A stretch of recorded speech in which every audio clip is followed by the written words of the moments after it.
Greetings to all our YouTube subscribers and followers out there.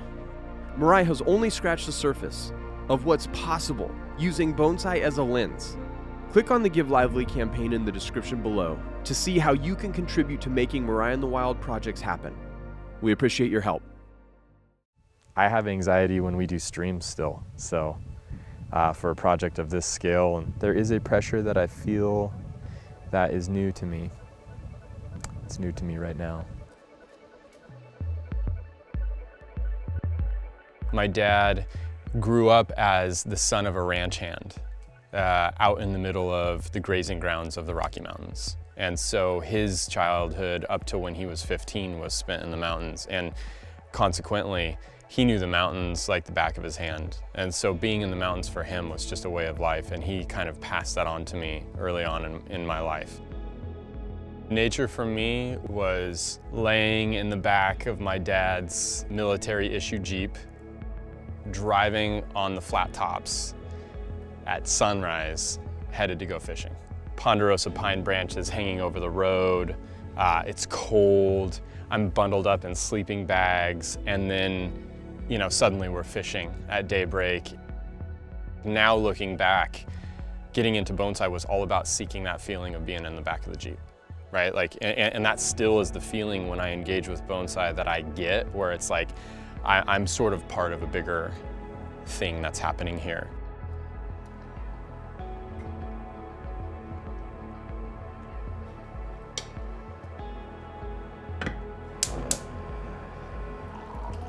Oh, bam.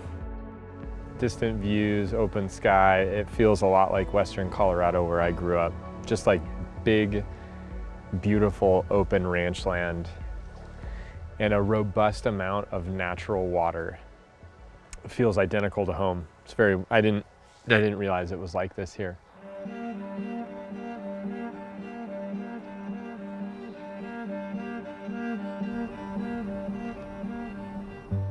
The team that does these projects is of the same mind, of the same motivation, and it is probably honestly on an individual level seeking some aspect of experience or, you know, wisdom, knowledge from that environment that I am.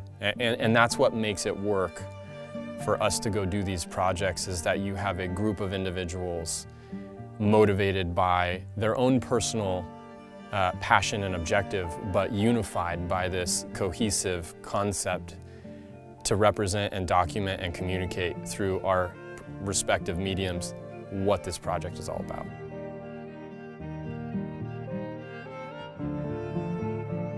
I want to use my skills as a video artist, or just as a video guy, to be more humble, to translate the stories that I'm seeing in these forests to like an audio visual experience that will bring upon some kind of emotion and have people appreciate it.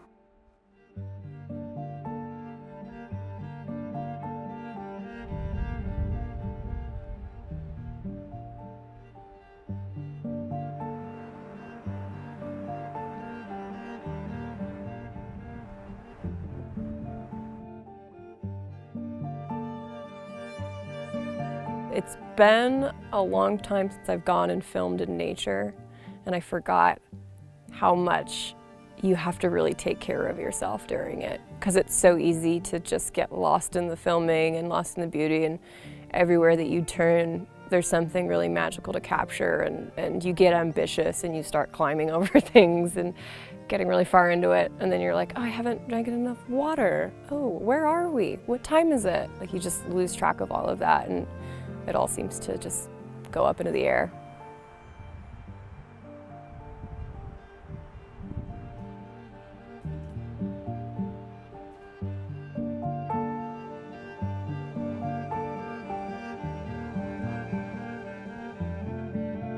I'm so happy right now. I can't hardly quantify how nice it is to be here. If we get stars at Crater Lake, I'm gonna fucking freak out. I really wanted to go on this trip just so I can get to know everyone more on like a personal level, but also like on a creative level, so I can understand like how everyone kind of works and works together. And it's also helpful just to know like what's happening on the trips for any future developments we have. On this trip, I've been doing a lot of cooking, but also just managing the business and finance side of it. It's a very busy time for Mirai right now. You know, we got classes registering for next year, classes coming in pretty much every week through the end of the year, selling ceramics, a bunch of more ceramics on the way. Still doing my everyday job, but also getting to be a part of a trip and really understand the whole creative process outside of just the one aspect of Mirai life.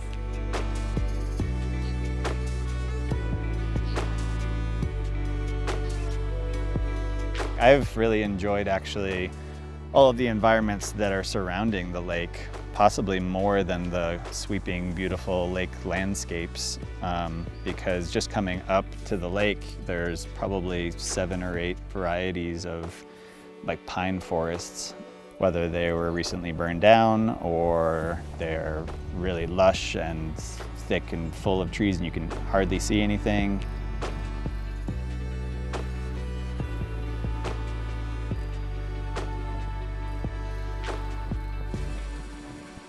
It feels like you're looking at a painting, and even though you're feeling the wind and like the sand is hitting your face from the little bits of crushed lava. The wind was so intense at some points that you felt like you and the camera gear might get pushed over on some of those top points.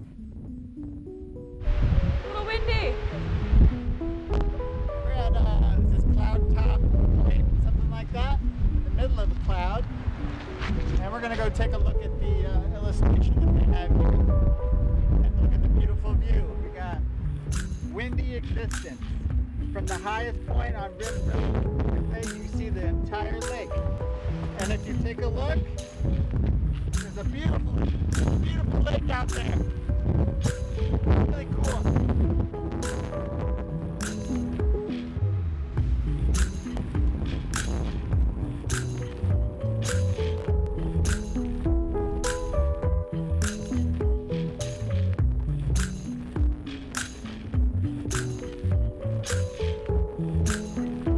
And what Ryan will often say that inspires me is like when he's designing a tree, the tree comes first, like let the tree guide the dance. And I try to think about that whenever I'm out here filming for Mirai.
There is a certain time length and there's a small segment of time where Ryan will be doing the work, and we just have to capture it as best as we can in that time.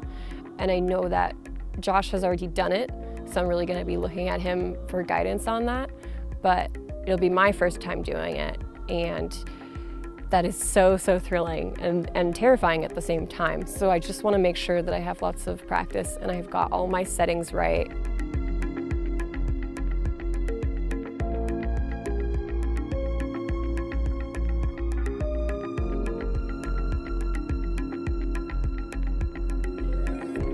Started out really far back, you can see the whole space, and as we get closer and closer to Ryan styling this tree, you're experiencing all the elements that make up this space. All of like the really old trees are in the foreground, they're even in front of Ryan.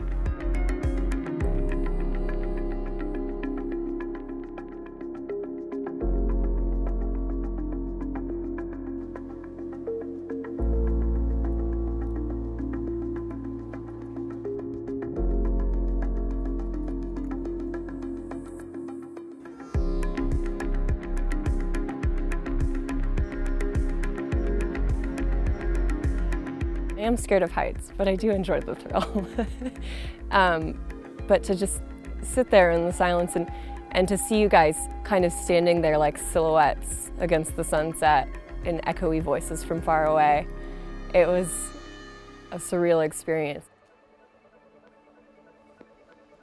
Attempting this representation of nature in miniature, I've come to realize that the built environment doesn't feel as comfortable as it used to any longer. And that's not to say that we move away from what we've created and what we've built, but it is to say there is a balance, there is a middle ground that exists. And this project has really shed light on the fact that that middle ground is probably the balance that we also need to strike between our humanity and some sort of reconciliation or collaboration with the natural world around us.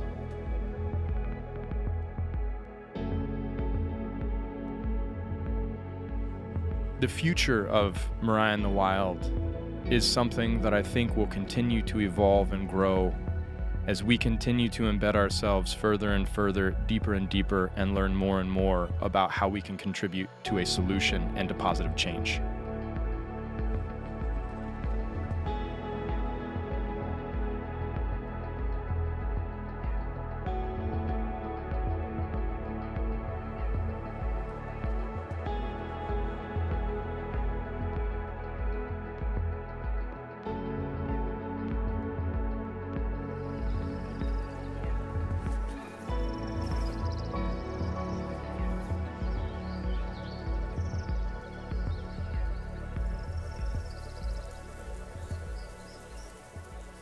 Take some beauty shots over here.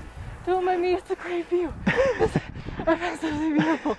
I have to capture it and wait right here for a little while. Okay, bye. Did you chill? What's up, man? How's it going? It's going good. Monday's at Mirai? Monday's at Mirai. Getting in shape.